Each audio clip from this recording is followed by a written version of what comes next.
여러분은 긴 문장을 번역하거나 글을 요약할 때 컴퓨터가 앞부분 내용을 제대로 기억할 수 있을지 궁금하지 않았나요? 예를 들어, 어제 도서관에서 빌린 책을 오늘 반납하지 않으면 연체료가 발생한다라는 문장에서 컴퓨터가 책을 빌린 어제와 연체료 발생을 연결지어 이해할 수 있을까요?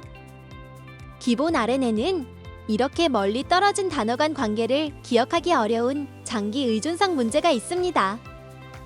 이번 시간에는 이러한 문제를 해결하는 어텐션 메커니즘의 원리에 대해 알아보고 활용 방법을 중심으로 시퀀스 데이터를 효과적으로 처리하는 기술을 살펴보겠습니다. 먼저 순환 신경망의 장기 의존성 문제에 대해 알아보고 어텐션 메커니즘의 개념과 동작 원리에 대해서도 알아보겠습니다. 그리고 시퀀스 투 시퀀스 모델에서 어텐션에 활용한 시퀀스 처리 방법에 대해서 확인해 보겠습니다.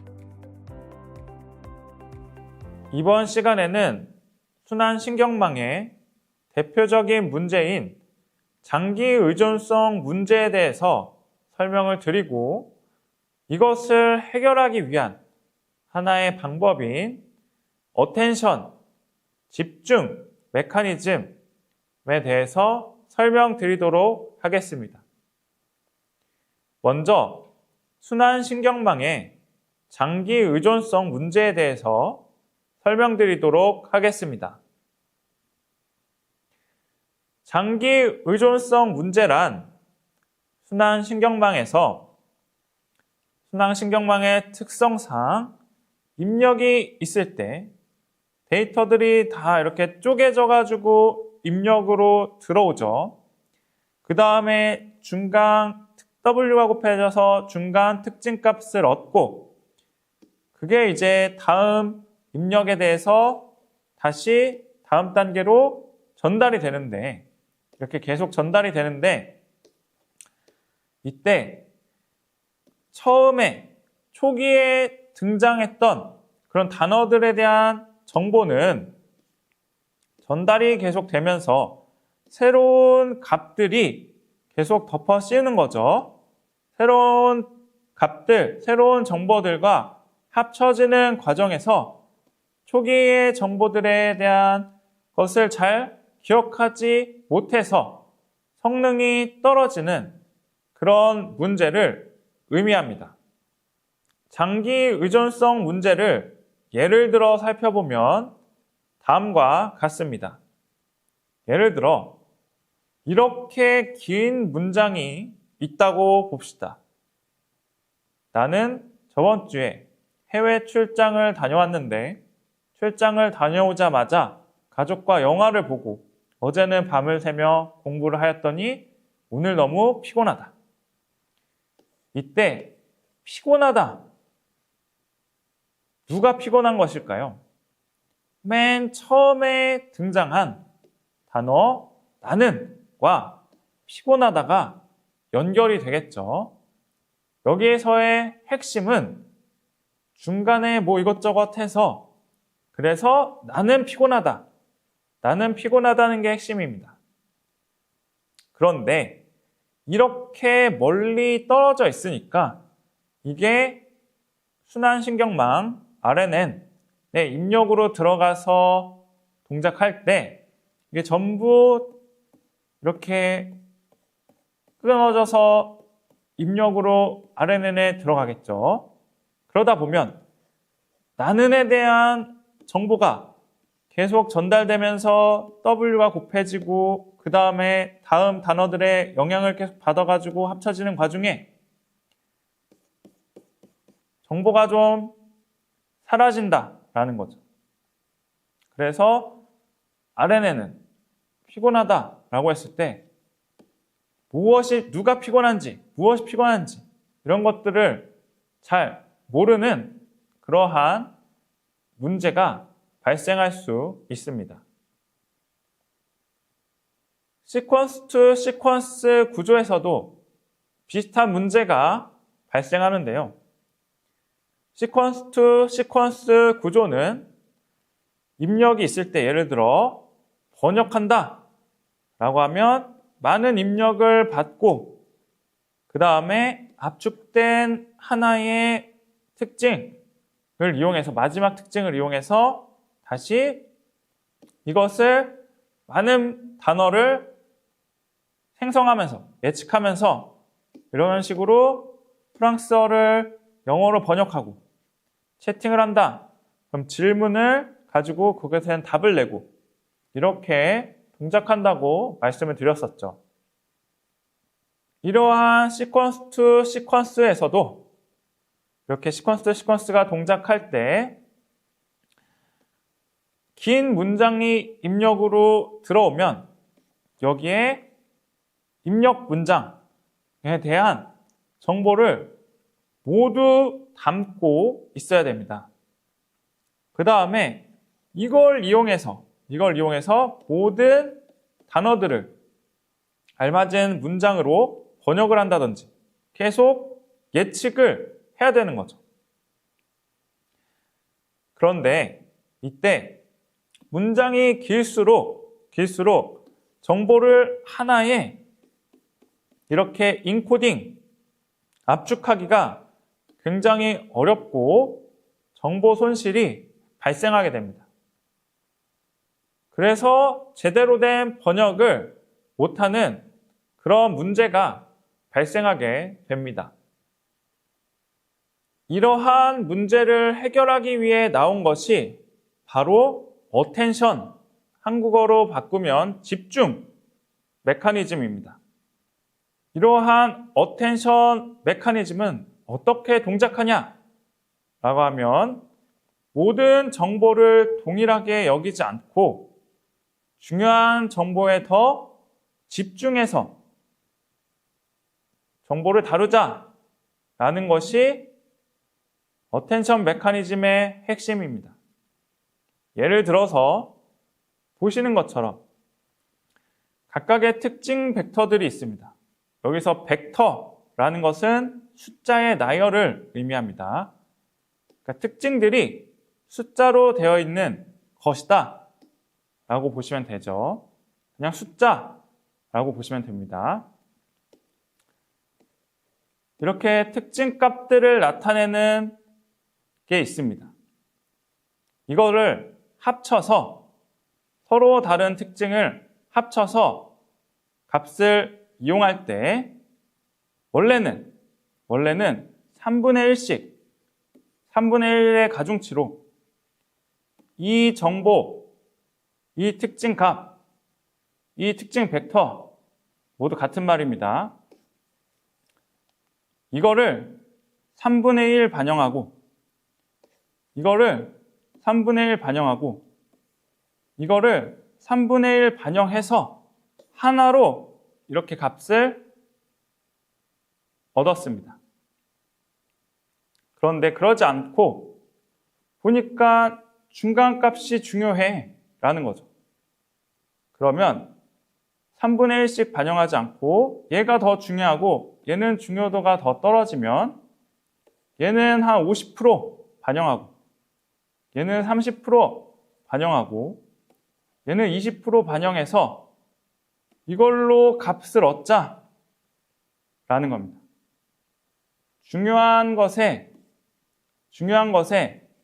가중치를 더 많이 줘서 중요한 것에 더 집중해서 값을 얻는 것, 이게 어텐션 메커니즘입니다. 자, 그러면 어떻게 중요한 것을 알 수 있는데? 라고 생각할 수 있죠. 어떻게 중요한 것을 알 수 있냐면 특징 벡터, 숫자의 나열, 벡터는 숫자의 나열이라고 그랬죠. 특징 값들, 특징 정보, 이렇게 정보들이 숫자의 나열로 표현이 되어 있습니다. 이때 컨텍스트, 문맥, 한국어로 문맥이죠. 문맥에 대한 값들도 이렇게 숫자의 나열로 표현이 되어 있습니다. 이것은 현재 상황을 알려주는 정보다 라고 생각해 주시면 될 것 같습니다. 그러면 이걸 이용해서 이걸 이용해서 현재 상황이 예를 들어 0.1, 0.2, 0.3인데 이거랑 비슷한 게 뭐냐? 라는 거죠. 지금 이거는 0.7, 0.8, 0.9였고 얘는 0.1, 0.3, 0.4 얘는 0.9 그 다음에 0.8 그 다음에 0.9였다. 그러면 얘랑 가장 비슷한 게 얘죠. 가운데 값.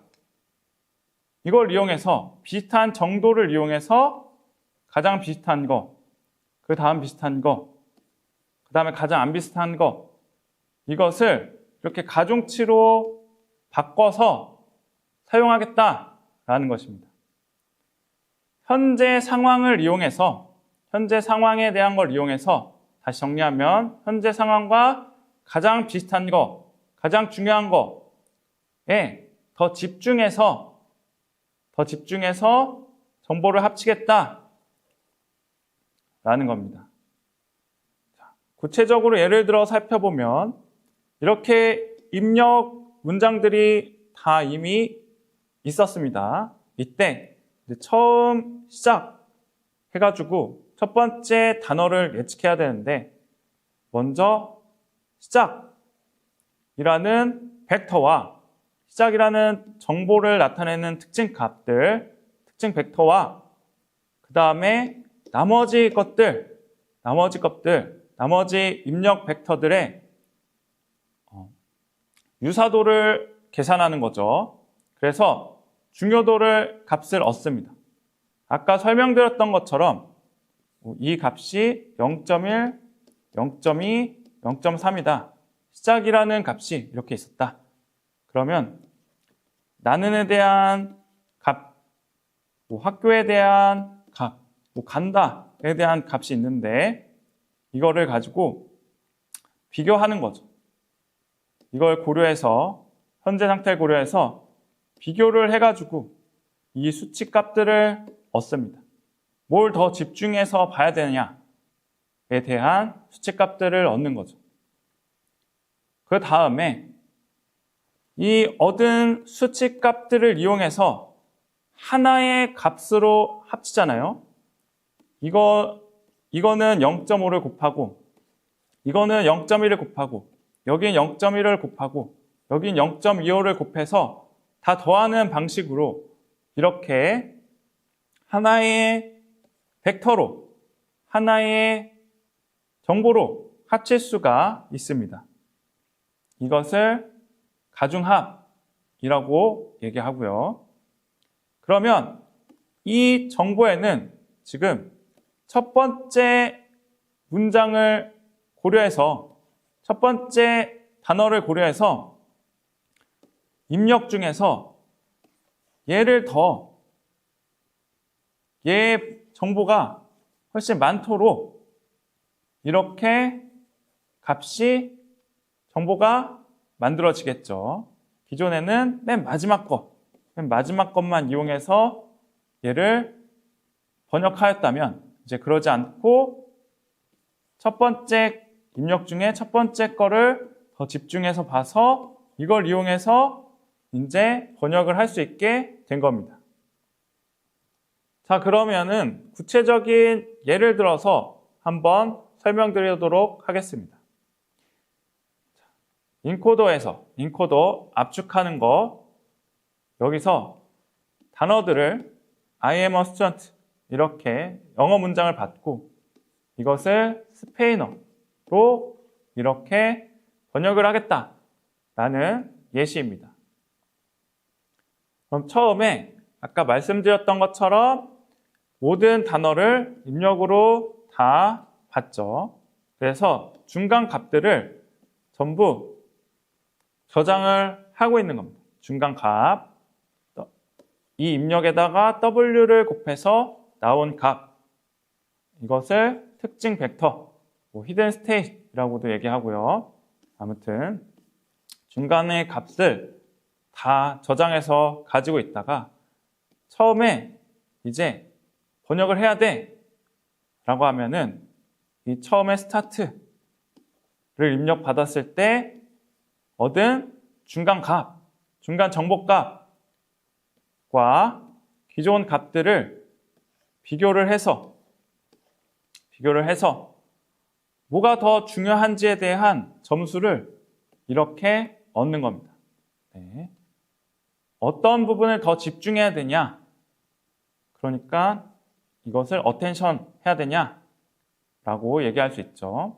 아무튼 처음에는 뭐 예를 들어 i를 더 집중해야 된다. 그럼 i에 대한 값이 크고 그 다음에 나머지 값들이 좀 작고 뭐 이런 식으로 뭐 있을 수가 있겠죠.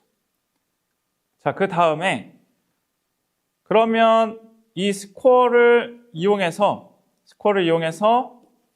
각각을 가중합한 거 스코어랑 그다음에 이 정보값을 곱해가지고 스코어랑 정보값을 곱해서 스코어랑 정보값을 곱한 다음에 이걸 다 합친 거 이 값과 다시 이 정보를 같이 입력으로 써서 이걸 이용해서 라는 단어를 예측을 하게 되는 겁니다. 그럼 이거는 처음 시작할 때는 뭘 중요하게 보냐 라고 해서 이걸 중요하게 본다 라는 정보를 이용해 이렇게 예측을 하게 됐겠죠. 그 다음에 그럼 두 번째 단어를 예측할 때는 두 번째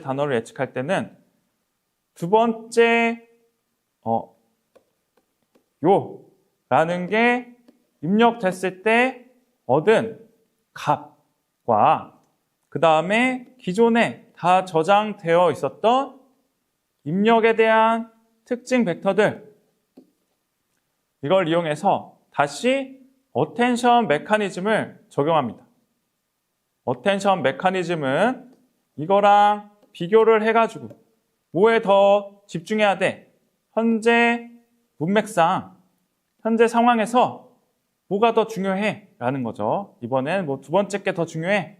라고 할 수 있겠죠. 그러면 유사도가 이게 높을 것이고 그런 값을 크게 이렇게 얻을 겁니다. 값을 크게 얻고 나머지 값들도 얻고 그 다음에 이것을 이 스코어랑 이 값들을 다시 곱해서 스코어랑 값을 곱하고 스코어랑 이 벡터 값을 곱하고 스코어랑 이 벡터 값을 곱해서 다 더해가지고 하나로 만든 다음에 이거랑 그다음에 두 번째 거랑 같이 이용해서 이제 소위라는 것을 예측을 하는 거죠. 네. 첫 번째 걸 가지고 예측할 때는 이 중에서 첫 번째 단어에 더 집중해서 예측했다면 두 번째 단어를 예측할 때는 기존의 입력 중에서 두 번째 단어를 더 집중해서 예측하고 하는 형식으로 그때 중요한 게 달라지고 그걸 이용해서 예측을 할 수가 있게 되겠죠. 마찬가지로 세 번째 거를 예측할 때는 세 번째 벡터랑 그다음에 기존 거랑 기존의 입력 값들하고 다시 어텐션을 적용해서 스코어를 얻고 스코어랑 이거랑 곱해서 하나의 값을 얻고 그다음에 이거랑 이용해서 예측을 이렇게 할 수 있고요. 마지막 단어를 예측할 때는 이거랑 기존 거 중에 그럼 뭘 더 집중해서 봐야 돼? 라는 거죠. 같이 이렇게 봤을 때 이걸 더 집중해서 봐야 돼 라는 스코어를 얻고 이 스코어들이랑 값들이랑 곱해가지고 더해서 이거랑 이용해서 이걸 이용해서 이제 최종 값을 이렇게 예측을 할 수가 있습니다. 지금까지 시퀀스 투 시퀀스의 어텐션 메커니즘, 집중 방법을 어떻게 적용하는지에 대해서 살펴보았습니다. 그리고 지금 보시는 이 그림은 실제 번역할 때 영어를 독일어로 번역하고 영어를 프랑스어로 번역하는 그런 태스크를 진행할 때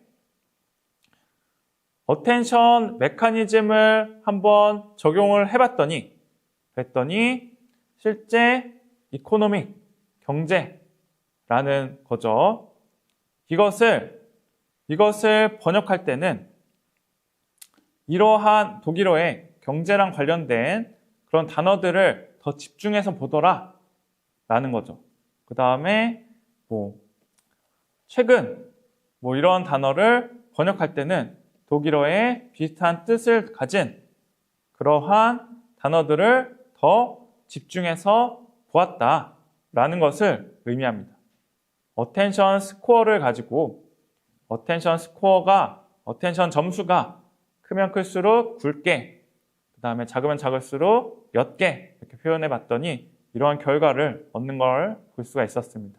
마찬가지로 영어를 가지고 프랑스어로 번역할 때도 비슷한 단어에 대해서는 더 집중해서 봐서 이걸 이용해서, 이 정보를 이용해서 번역을 하고, 그 다음에 비슷한 단어들은 더 집중해서 봐서 이걸 이용해서 번역을 하더라 라는 것을 실제 실험적으로 이렇게 살펴볼 수가 있었습니다. 이상으로 어텐션 메커니즘에 대한 설명을 마치도록 하겠습니다. 감사합니다. 오늘은 순환 신경망의 장기 의존성 문제와 이를 해결하기 위한 어텐션 메커니즘의 개념에 대해 알아보았고, 시퀀스 데이터를 효과적으로 처리하는 방법에 대해서도 살펴보았습니다.